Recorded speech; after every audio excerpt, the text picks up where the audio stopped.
What the future will bring, no man can say. But one fact is certain. Mankind stands at the crucial crossroads of history, the threshold of a new era, the atomic age. For the people of the U.S., skilled in the uses of science and technology, the atomic age is profoundly significant. Across a continent enormous in its agricultural potential, Americans have drawn from the earth a rich cities, have reared towers into the sky, have spun intricate networks of highways across the land. By the application of science, industry has grown increasingly productive, making possible a good way of life. With assurance, Americans look with an abiding faith to the future. For many, citizen and scientist alike, atomic energy means the promise of a more abundant life. But for many another, the atom is a threat, an evil promise, the paralyzing panic of our time. Thus, to answer the perplexing question of the atom and its implications, the people have turned their attention to the forum of public affairs, have sought to search out realities, to find the facts, or to listen to men of science, like Dr. Jeremiah Morley, famed geologist, the embattled founder of the now defunct Society to Save Civilization. It was Morley who told a Los Angeles audience that a series of atomic explosions, either accidental or deliberate, could set off a chain reaction to annihilate every man, woman, and child on the face of the earth. It could cause the death of every living thing.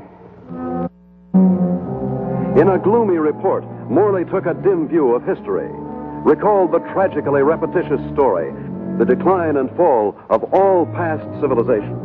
Said Morley, modern civilization could, by the phenomenon of atomic fission, be brought to dust and ashes. For example, if an A-bomb were detonated at the Empire State Building, the area of total destruction would cover an area of 2 miles. Now, since the A-bomb is already obsolete, consider the area of total destruction of an H-bomb. And science has promised us bombs 1,000 times more powerful, poisoning with radioactivity all the air and water of this earth. This could mean not only the end of our own civilization, but the very possibility of any future civilization. What are we going to do about it? I'll tell you what I am going to do about it. I have a plan to preserve human life on this planet. I hope you will join with me in carrying it out.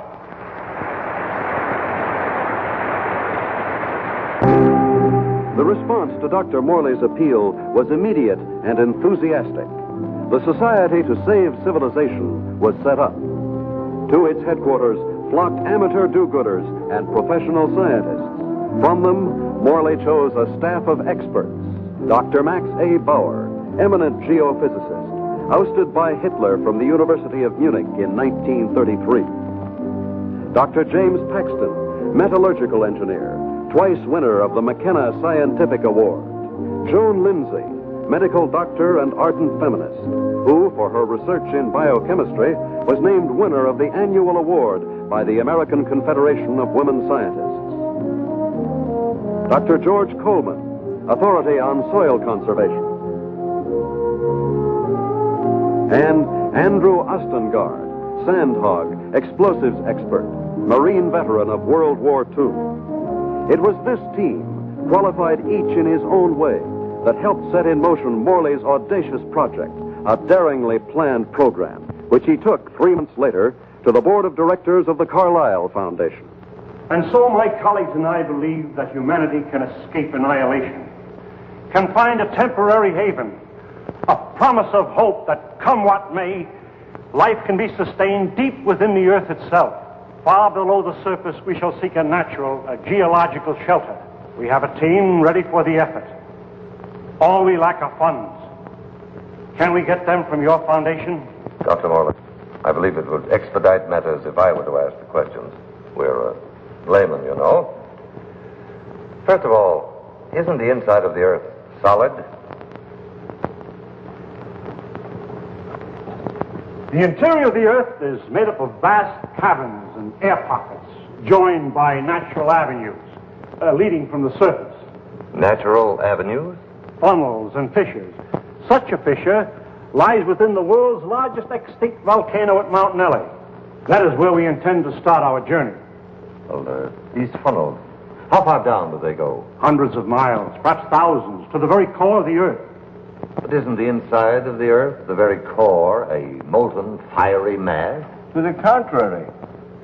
The latest body of theory holds that the inside of a sphere, such as the Earth, is cooler than the temperature at its surface. And how would you traverse these thousands of miles? Dr. Coleman, the perspective drawings, please. This is a cyclotram. A what? It's an amphibious conveyance based on the principles of an ovoidal bathysphere. A what? Like a submarine, with the mobility of a tractor. Its head contains a burrowing device, and its walls can withstand extremes of temperature and pressure. But even with the cyclotram or the bathysphere or the whatnot, how do you know you'll be successful in finding this underground haven? We don't know, but we must try. There is no other alternative, no other cause, no other hope of keeping the spark of life alive. And the cost?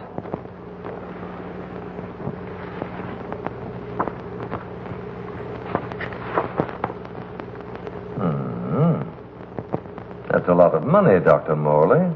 Well, surely you don't expect... But we do. I know you and your committee mean well. Mean well. Next you'll be calling us starry-eyed idealists. Dr. Lindsey, you're out of order. The whole world is out of order.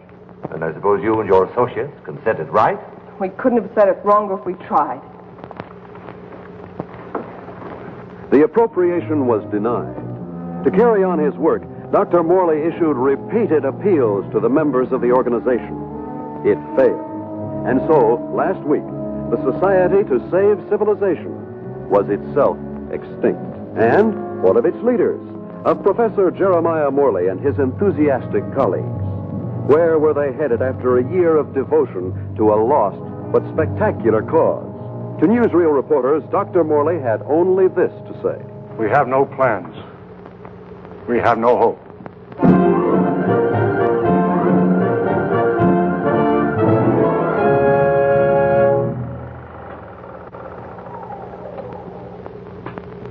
Better stand by, Frank. We may want to run that again. Well, gentlemen, what do you think? It's like asking a man what he thinks of his own obituary. I thought you'd like to see it, or its release, in case you had any objections. Now he thinks of our objections. You've been crucifying us for a year, Mr. Thompson, in the newspapers you edit, the magazines you publish, and the syndicates you control. And now this newsreel. Just a minute, gentlemen. You seem to have me confused with my father. He dictates the policies of our publications. Like father, like son. Nothing, Dr. Bauer, could be more unscientific. As a matter of fact, my father and I never see eye to eye on anything. So he's the villain of the piece, and you are the hero. Quite the contrary. My father has all the virtues of our society. He makes the money, I spend it. It's a large occupation. Oh, I have no occupation. I'm strict. You wouldn't. That idea of yours, Dr. Morley, about exploring the inside of the Earth. You know, I'd like to try that, just for the kicks. I'm sure you wouldn't find it very exciting. Oh, I don't know. Gentlemen, I came here tonight with a proposition. I have some money of my own. I would like to finance your project. Are you serious? Sit down, my boy. There's one stipulation, however. I go with you. And what could you do? I'm afraid you don't realize what you'd be up against. Going 1,000 miles inside the Earth. Just to satisfy a whim? Gentlemen, you act as if the fate of humanity hung upon you granting me this whim.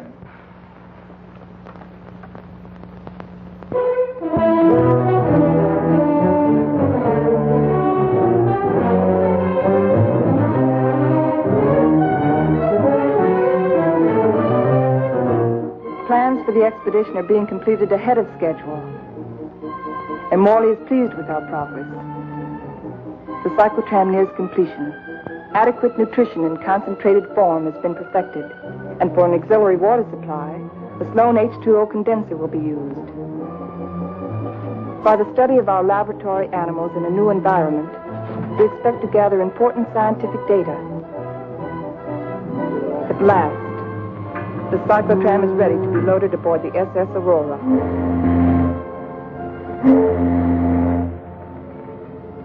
Our destination, the extinct volcano, Mount Nele. where the inside of the Earth begins. This was our base, a lonely, desolate beach at the foot of the extinct volcano.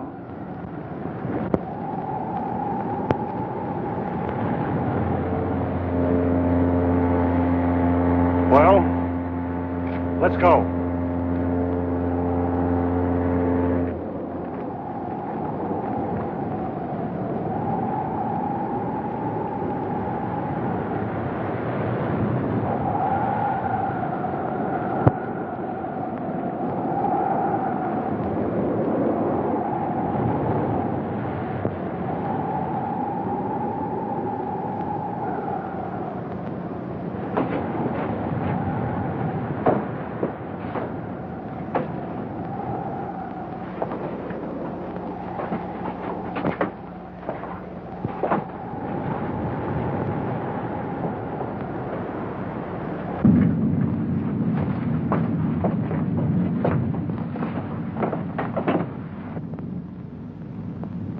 What a place to spend our last night on Earth. You sound like we'll all be dead in the morning. It's a possibility. We stayed here.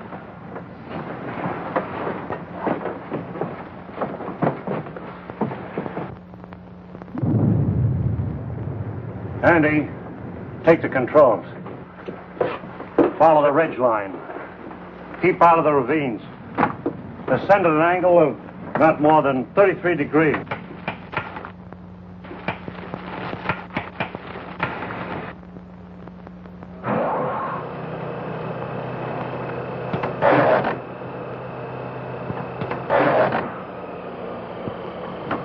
Something's wrong.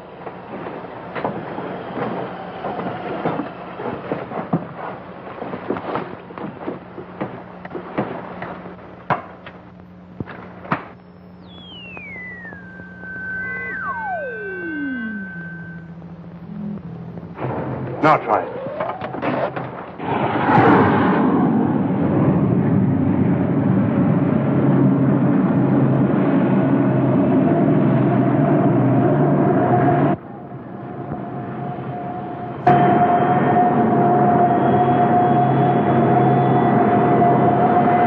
Sustain 2,000 RPM.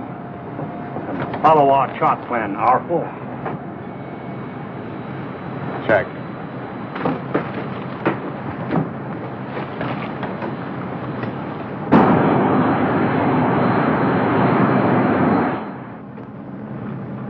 What's our elevation now? Approaching 6,300 feet. Angle of ascent, 19 degrees.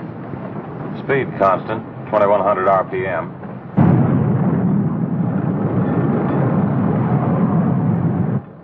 I wonder how long this iron lung is going to hold up. You can still beg out.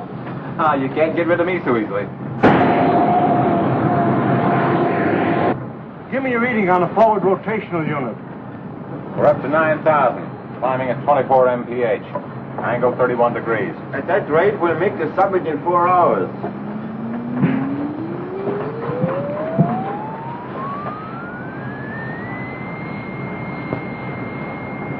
Dr. Morley, we are meeting some unstable isotopes.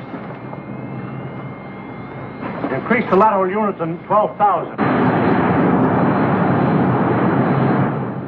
Hey, this is getting rough.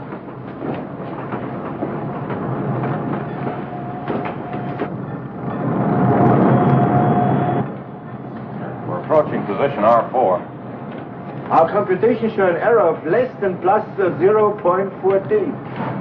Good. We'll reach the summit in 30 minutes.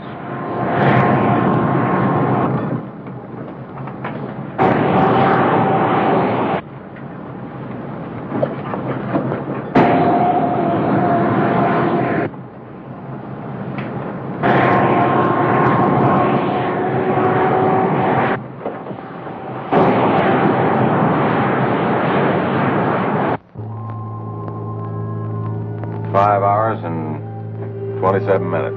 Excellent. 33 minutes ahead of our estimated schedule. We'll make a final check of our position before we enter the crater.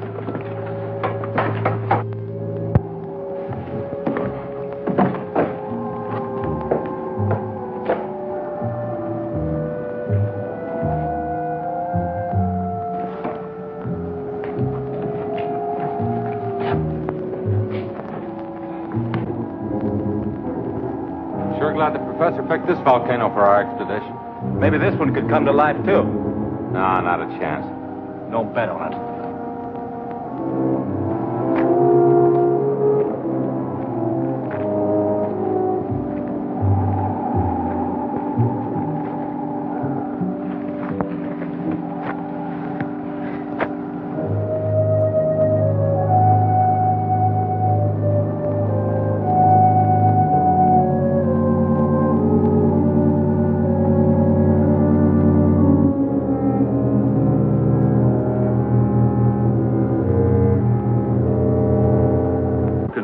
There's no reason for us to wait till dawn. We'll proceed into the crater now.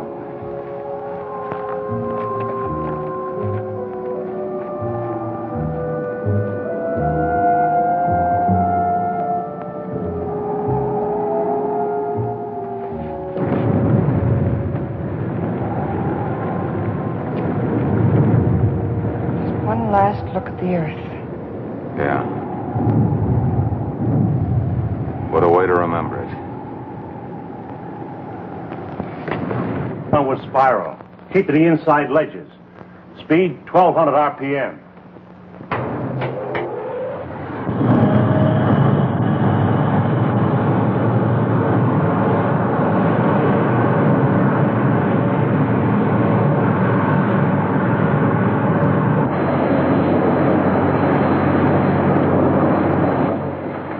Brother, it's really black out there.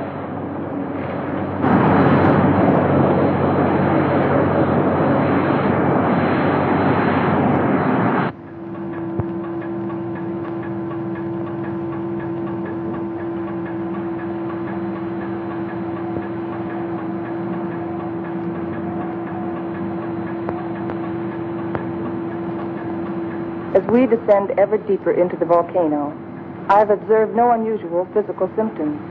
Paxton seems withdrawn, irritable, but with such an annoyance as Wright Thompson present, the condition may not be considered abnormal. The descending ledges are getting awfully narrow. We must be at position R18. Yes, we are. Cut the switches.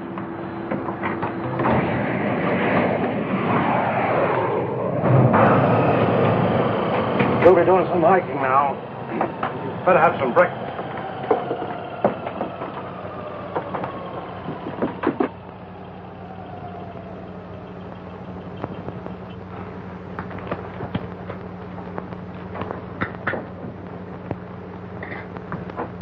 Rise and shine.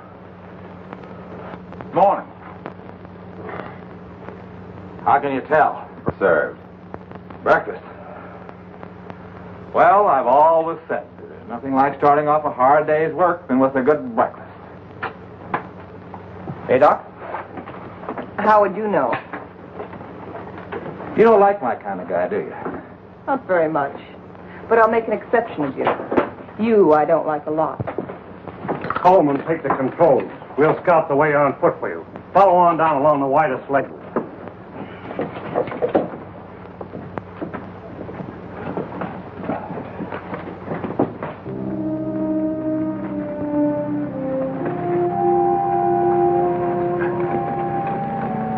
Watch that, it's loose. What's the matter? I don't like it. What did you expect him here? A Garden of Eden? I'm not talking about volcanoes. I mean Wright Thompson. He doesn't belong here. None of us belongs here. We're doing what has to be done. He doesn't feel that responsibility. He's just a useless piece of excess baggage, a selfish thrill seeker. But without him, there'd be no expedition. Pardon me.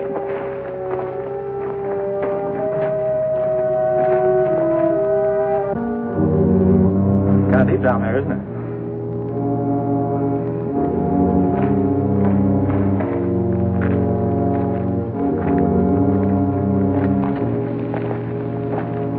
Nice friendly bunch, those scientists. Oh, what's your trouble? Oh, nothing, but don't they ever talk? Not unless they got something to say. That's the way it is with smart people. Maybe they're not so smart. Maybe they don't know what they're doing down here. Listen, Buster. Each one of them has taught us more colleges than you've flunked out. So what are you doing down here among all those brains? I managed to make myself useful. It might be well if you did the same thing. Doing what? This.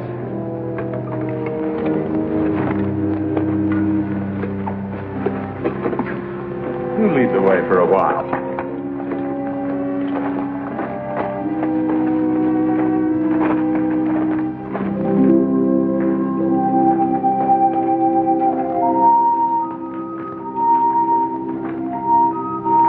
We've hit bottom. Rock bottom.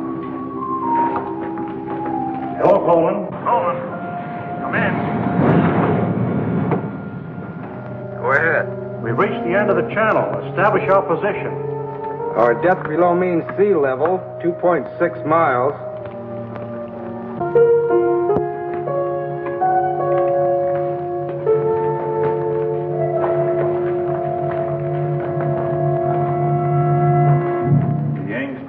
Underground geological expedition reached this point June 12, 1938, and was unable to proceed further. Why anyone who follows us should want to go further, we do not know, but we assume that they have good reason for doing so. Good luck. If Engstrand were living today, he'd know the reason. The world has changed since 1938. The world has changed since yesterday. We better get to work.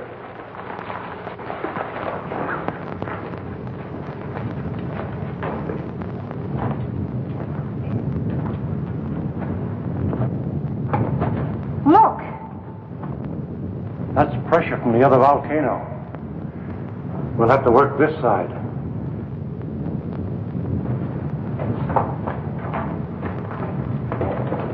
Paxton! Yes, Dr. Morley? Start making density readings on that wall over there. Yes, sir.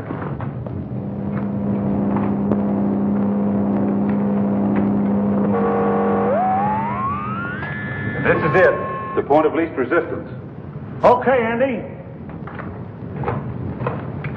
I'm ready. We'll all go back to the cyclotram.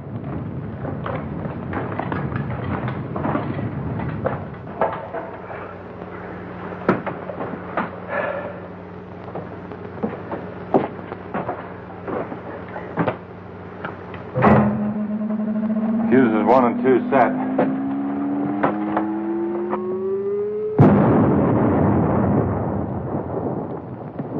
I wonder what we'll be running into. There's only one way to find out.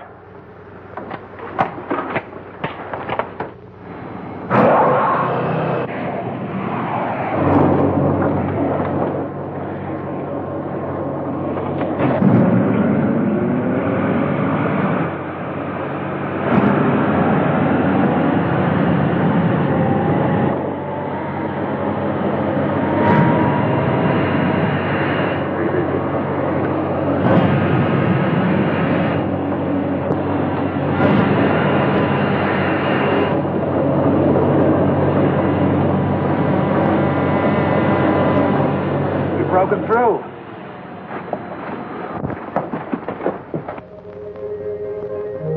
Looks like a tunnel. So far, so good. Put on your gas mask just in case. Coleman, we'll set the pace. You follow along with the cyclotram.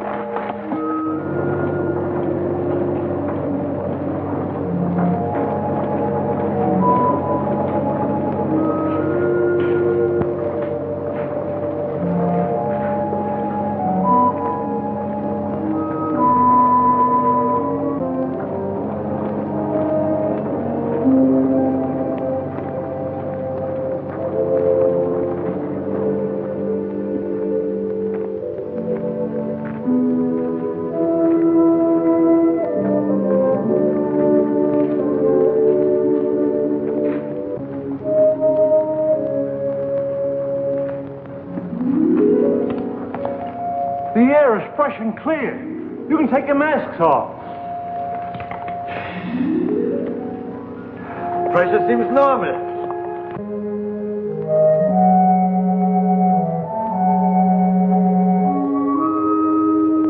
I wonder where it leads. That's exactly what we're going to find out. Lead the way, Andy.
How did it all happen? Long time ago. The earth above was covered with water. And when the sea vanished, it left great limestone deposits behind. Was all this limestone? Yes. And then the water gathered in underground streams and carved out the soft limestone. Drop by drop, year by year, the water dissolved the stone. Each drop carried a tiny particle of sediment. That's what formed these columns. About an inch every 1,000 years. Well, how long did this whole process take? About 200 million years. Hello, Coleman. Coleman, bring up the tram. We'll proceed from here.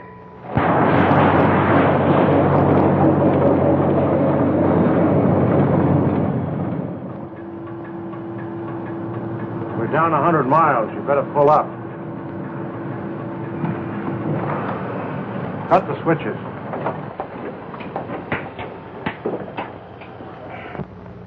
It's funny. When we first got here, I felt a sort of exaltation. Now I feel depressed. I don't know why. The oxygen content is adequate. I know. But I too feel suffocated. Maybe it's the unreality of this place. You know, once when I was working in the Holland Tunnel, I got cut off from my crew for 10 hours. I felt this way then.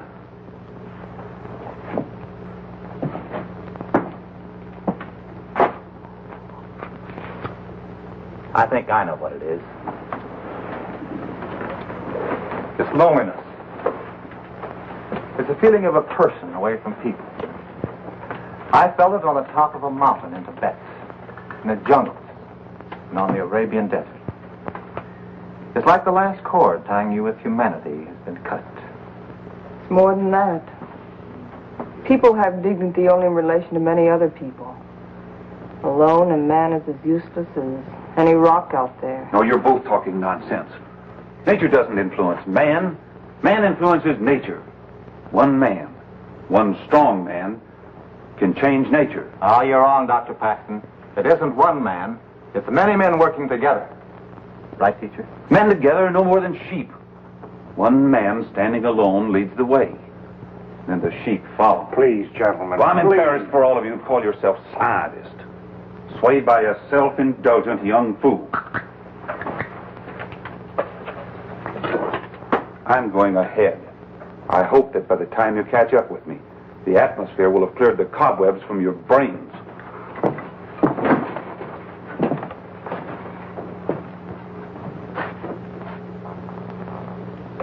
I'd better go with him. It isn't safe for a man to be alone down here. Ah, he's all right. He's the leader type. I'll go with them anyway. There wouldn't be leaders if there weren't sheep like me to be led.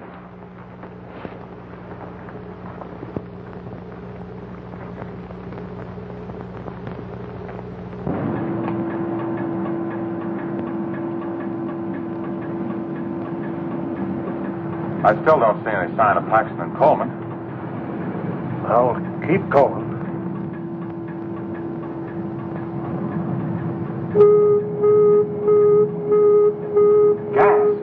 Gas! Paxton and Coleman. They forgot their gas mask.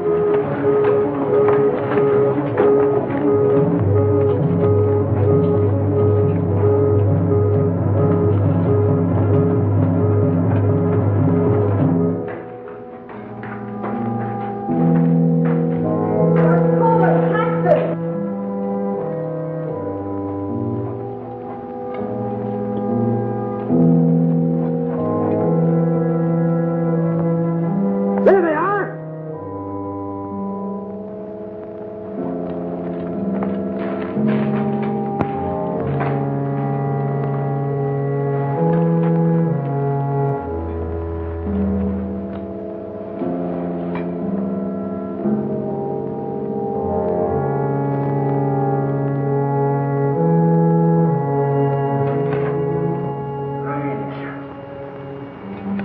Digging a grave 110 miles under the earth.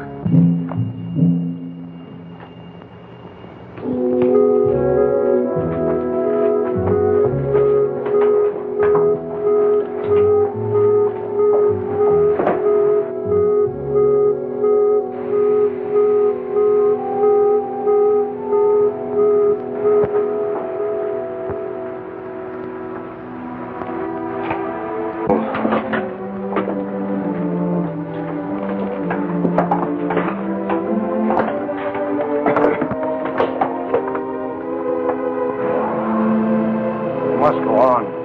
It's too late to turn back now.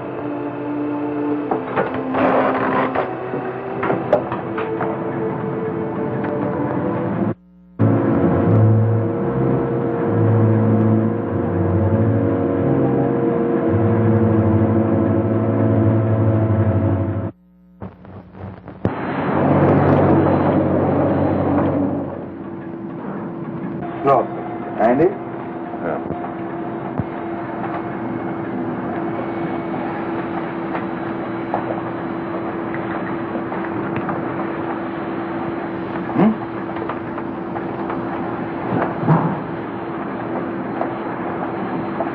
All right, now I'd give $1,000 for a good hamburger. And another 1,000 for onions on it.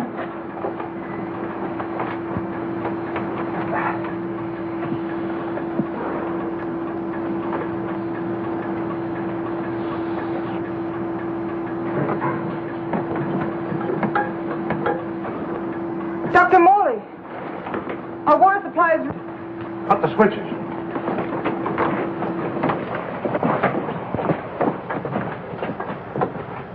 Polluted by the gas fumes. Yeah, somebody left it open. Back there just before Paxton and Coleman took off. I guess I forgot to close it. Oh, Andy! It was an accident. An accident? We may never find water again. Now I suppose you'd give $1,000 for a glass of that. Andy, there's a job to be done. We've got to find water fast, and in this area. Yeah, I know. We got about a chance in 1,000 of finding it.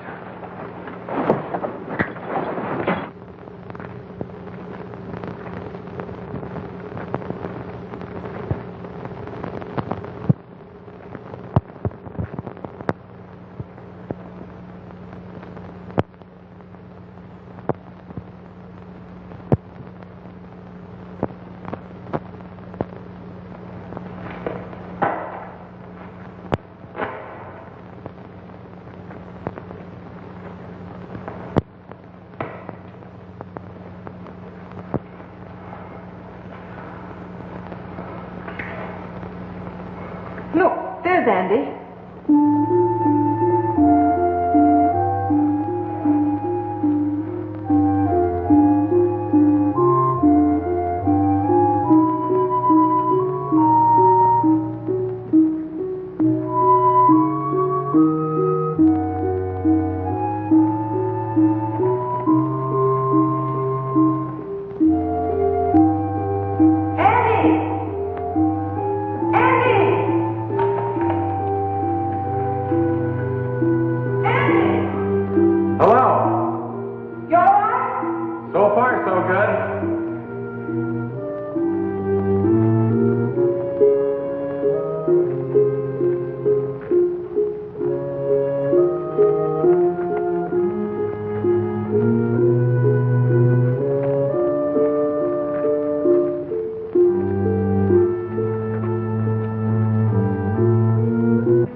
Thing like this enough to drive a man stark crazy. It's no use. 240 miles inside the earth. Yeah, and no water.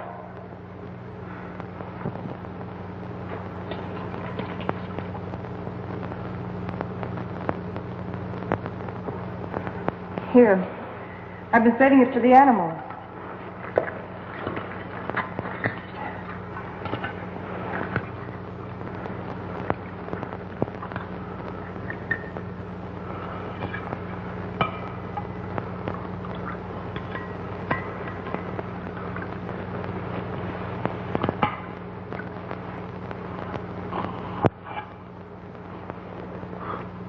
Go ahead. Enjoy yourself. It doesn't cost a cent.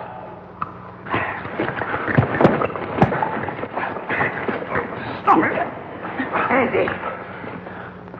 This is ridiculous. We have something larger at stake than your personal petty feuding. Now, you two can come with us or stay here and kill each other.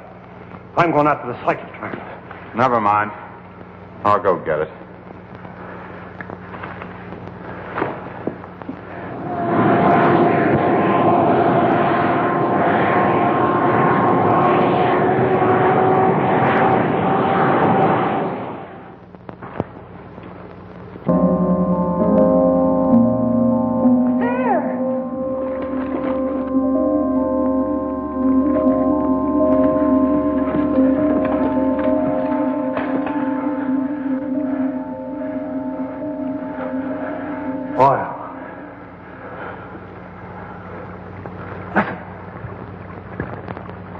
Sounds like running water.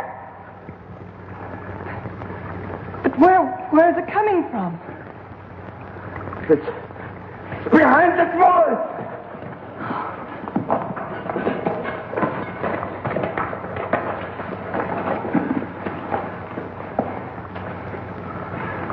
It is running water. Well, why don't we go through the wall of the cyclotram? No. There's this brother. There's still such a thing as too much water. It could be an underground sea. Andy, bring a couple of heavy hammers.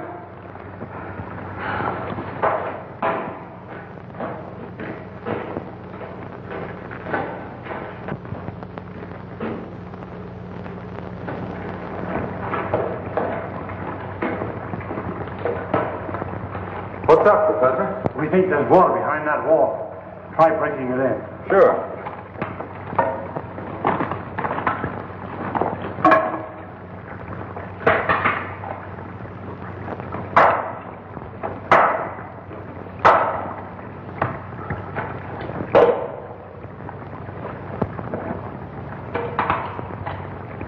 I brought 2 hammers, you know.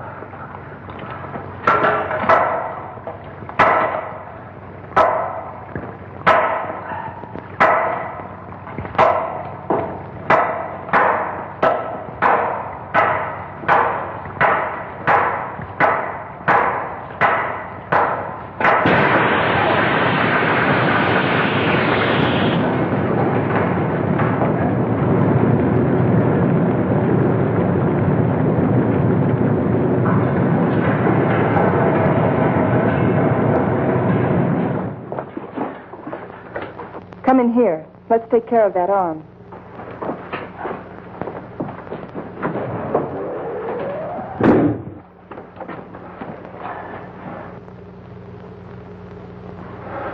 The outside temperature is rising fast. It's up 280 degrees now. It looks as if it could go on forever.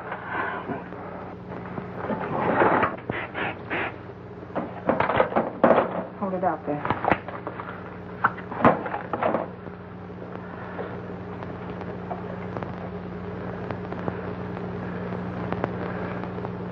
Outside temperature. It's dropping fast. The outside pressure is dropping, too. Good. Condensation will soon take place. There. You're a pretty good doctor at that. You're a pretty good patient at that. Thanks. Here. Put this on.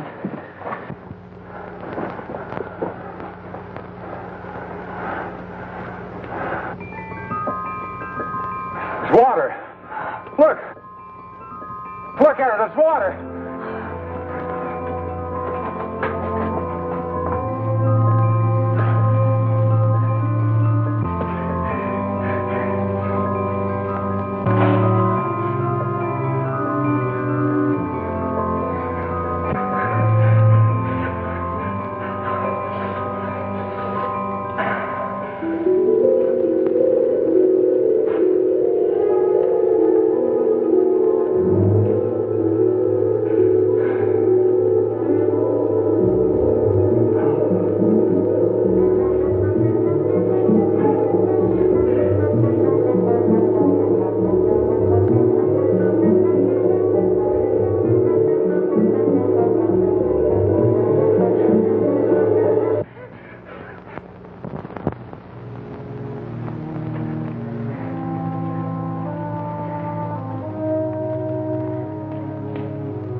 What shall we do now? All right, I'll say it. I'll say what's on all of our minds. Don't try to read our minds, Thompson. Just speak for yourself. Then I say, let's go back. And I say go on. But look at Joan. We've gotten nowhere. Deeper and deeper into nowhere. We've failed. Would our failure be any less if we turned back now? Our chances of living would be greater. If we go on, we're dead. As dead as Paxton and Coleman. That's a chance we have to take. The stakes are high, higher than our lives. They involve the life and death of all mankind. That's a great speech. But I won't buy it. All right. Let's put it to a vote. Thompson? Go back. Andy? Go on. Bauer?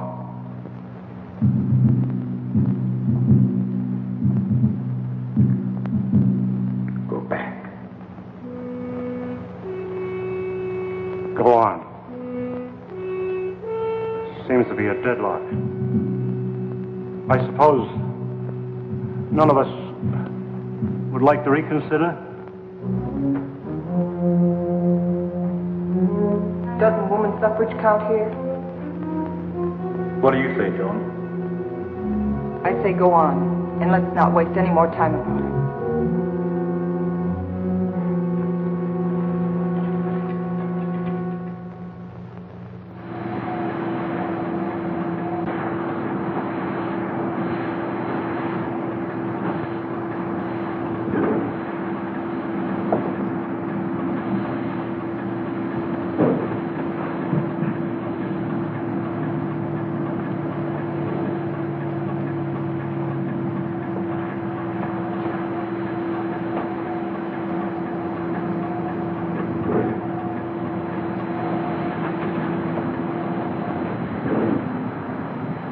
How are those burns coming along? Good as new.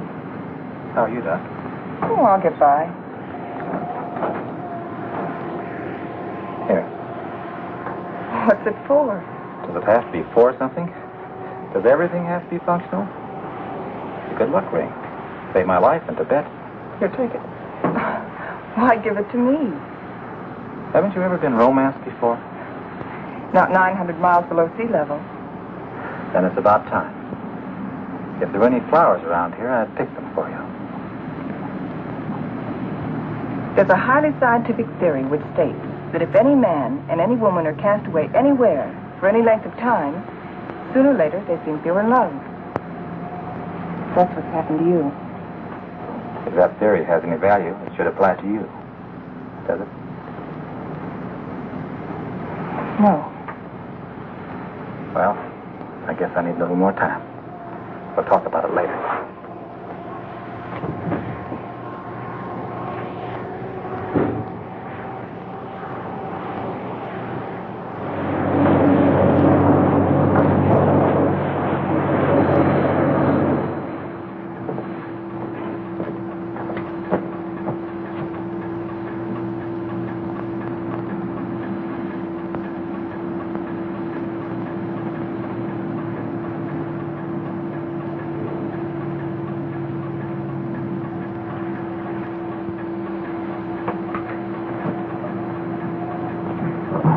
Hey, how about pulling this jalopy level for a minute? Just long enough for us to get out of these straitjackets and stretch.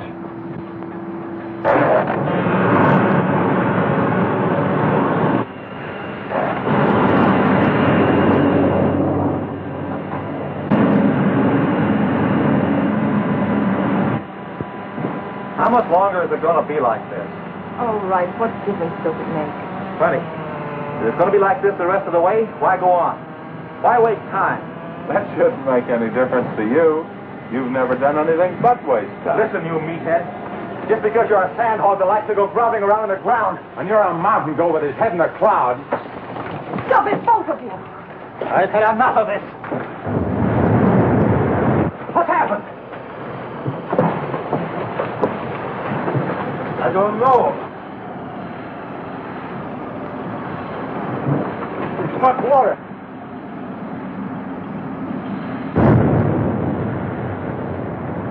We are out of it.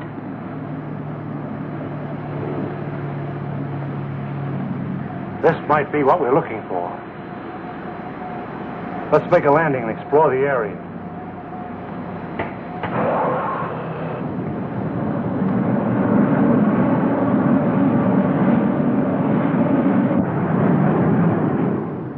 It's got a high calcium content, but it's drinkable.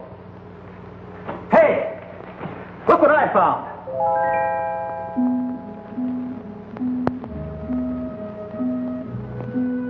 They're cave pearls. Cave pearls? How much they worth? Calcium carbonate. Calcium carbonate. Well, how about this? Sulfate of lime. Plaster of Paris. Professor, you take the romance out of everything. Here you are, Doc. 2 souvenirs from Haiti, vacation land of the underworld. Thank you. Back home, I'll be the envy of every kid on the block. I'm not so sure, Joe. Take a cave pearl into the sunlight, turns gray and ugly. And the flowers? It'll crumble to dust. Hey, Professor, how about these fish? It's a rare species. They're edible, though. They have no eyes. I think I'll stick to pills. They lost their eyes 10 million years ago.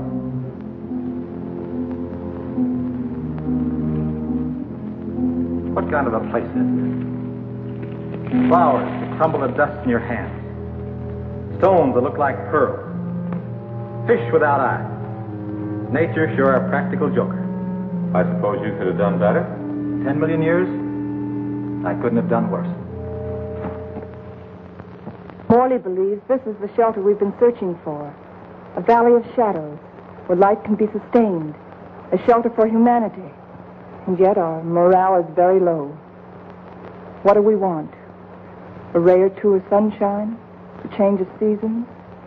Starry nights? In this graveyard, Morley thinks We can build a new life right here. You mean this is what we're looking for? You'll get used to it. Well, who wants to get used to it? Why don't we go on? A little further. But we've come 1,100 miles already. How can you measure what we've been through in miles? I say let's go back or go on. But this is no place. What is your wish? We've come so far, let's go on.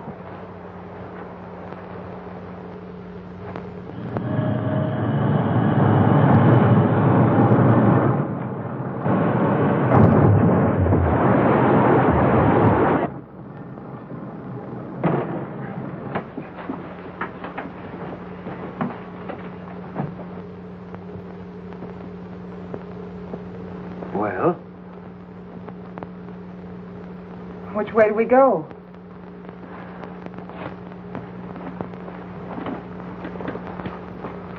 I suppose we'll have to explore both channels. I'll take the right one. Right? You take the other. Why me? I'll tell you why. I'm sick of taking your orders. That's the trouble with you, Thompson. That's all you do is take, you never give. Without me, there wouldn't have been any expedition. Well, that's not enough. It's time you gave something yourself and not your pocketbook. Andy. We might as well get started.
Andy.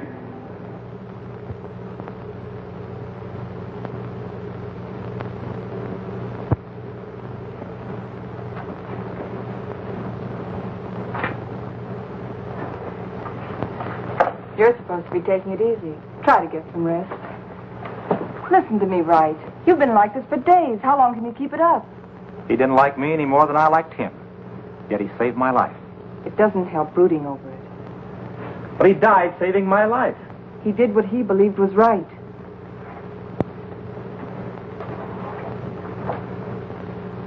My trouble was, I never believed in anything. You can start now.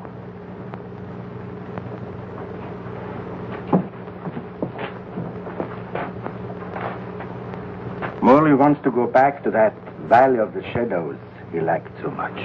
Well, it's better than this. But it isn't good enough. What do you want to do? I too want to go back. But all the way back. Now that Andy's dead. Now that Andy is dead, we've got to go on.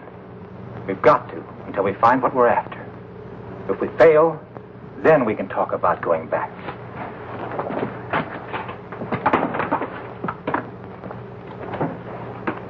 Over there.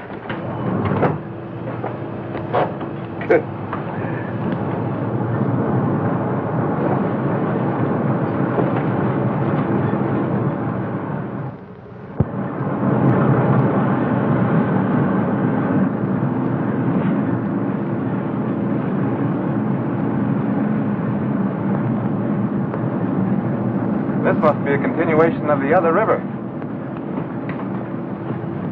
No, I think it's just a seepage from it. What's that?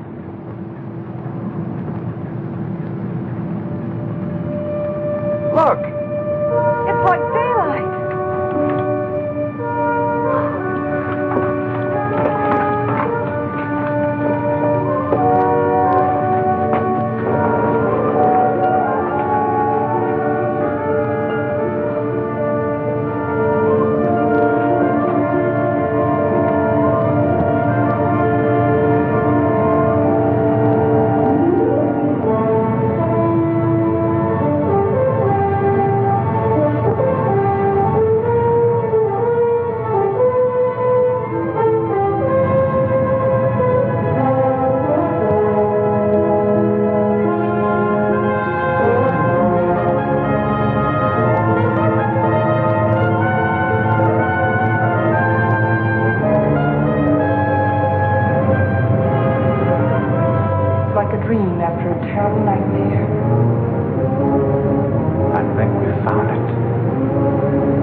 Discovered a vast and radiant cavern deep within the earth. Along the shores of this incredible cave lies a great underground sea, gathering up the waters of the earth. A strange, sunless light is reflected from the phosphorescent dome. The glowing peaks are weathered and sharp, and the gullies deep. The wind is soft, and the climate pleasant. Vapors rise up into the bright dome, forming luminous clouds.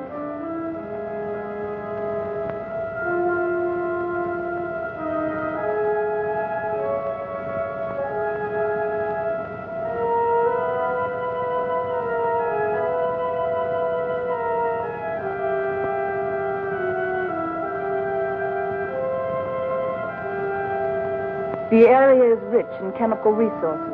That means power and industry, according to Bauer. And Wright says a real estate boom is on.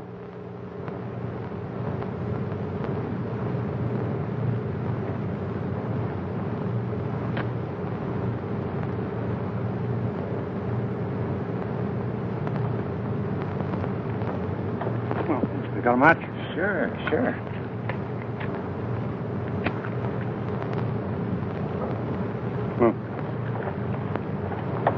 How you coming, Professor? Still feeding those rabbits? They eat like pigs. Small wonder. They're expecting in a couple of weeks. All of the rabbits? No, silly. Just the lady rabbits. Tell me more. Here, make yourself useful. Get some more water. Explorations and surveys of the surrounding area continue. Morley and Thompson have set out toward the southeast to investigate the land and its potentialities.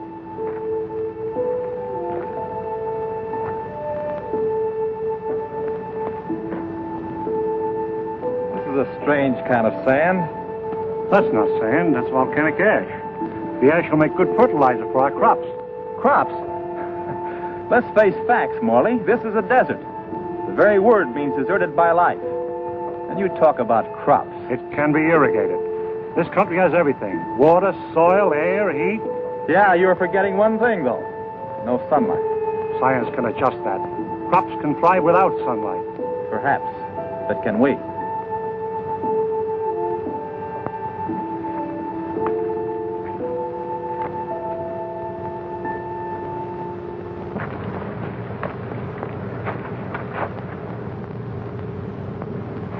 What sort of species is it?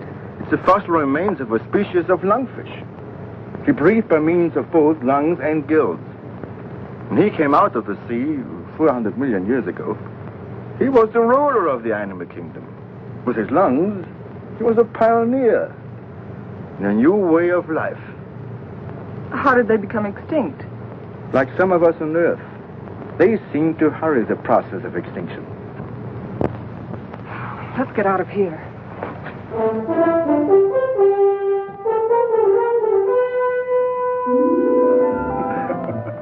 What's the matter? You act like you swallowed a canary for breakfast. This is the day, right? This is what day? The day we're expecting the first litter of rabbits. Well, who's going to pass the cigars around? You apparently don't realize the importance of it. Oh, I'm sorry. By observing the rabbits, we've already learned that they respond to nature basically as we do, as any mammal does. And from their young born today, we can predict how our own young will respond in the new world. Dr. Morley, follow. Come on. You go ahead. I'll get plenty of hot water.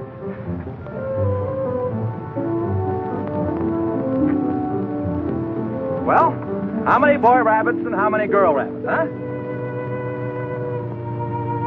What's the matter?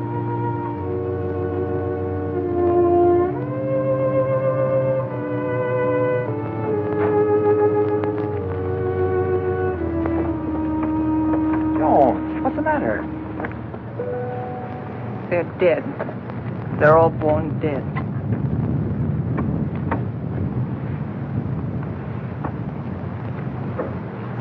I can't understand it. Why? Why? There must be some cause, some biological reason. We've been searching for causes. Our investigations have been checked, tests rechecked. Examination of genetic tissue proves that all experimental animals born here are sterile.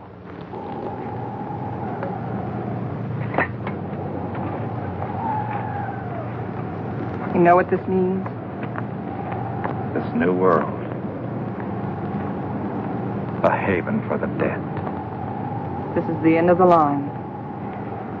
Now we know that the human race cannot reproduce itself in this underworld region. It appears our mission is a failure. Then we can't stay here. At least one generation could. And after that, what? The end of humanity. That I won't accept. Neither can you run away from facts.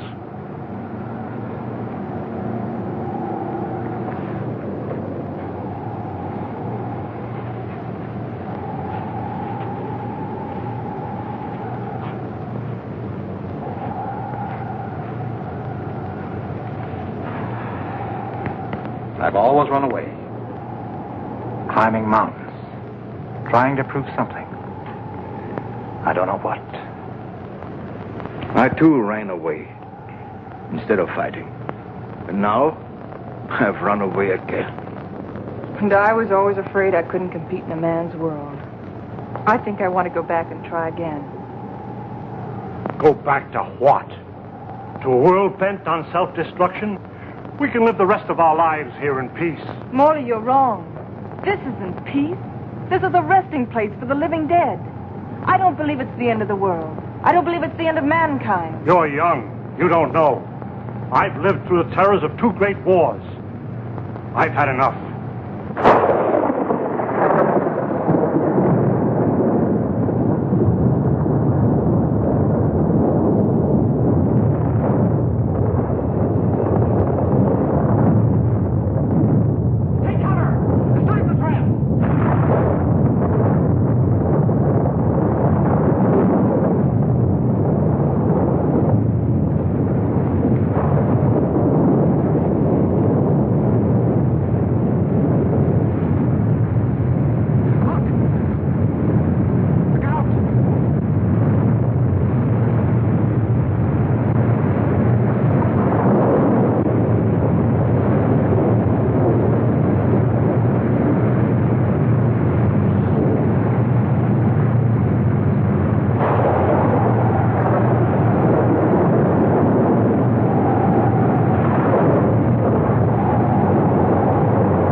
Take over.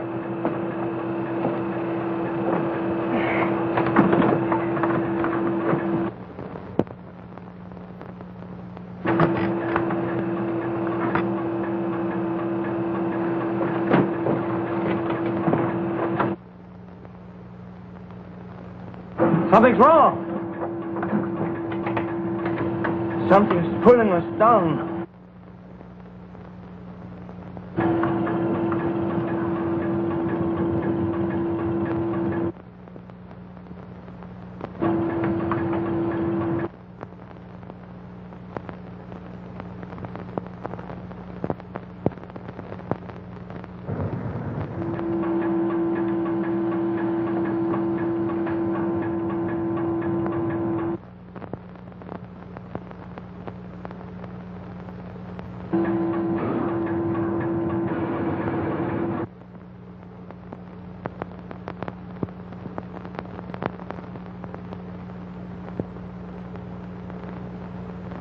We are lost.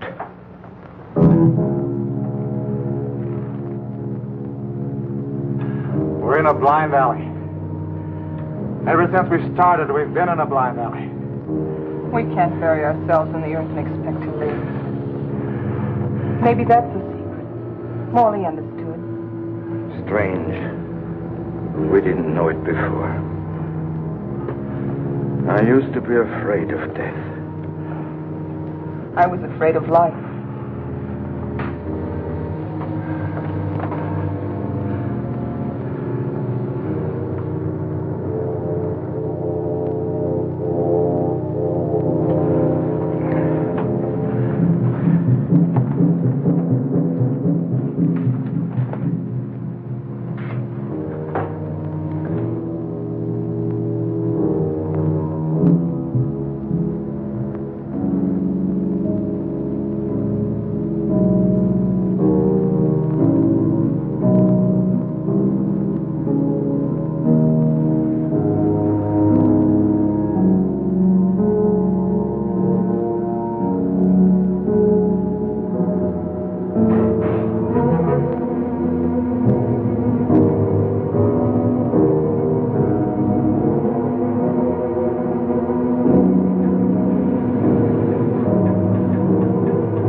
above the level of the underground sea. We found a channel to the upper ocean.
There's life on that island.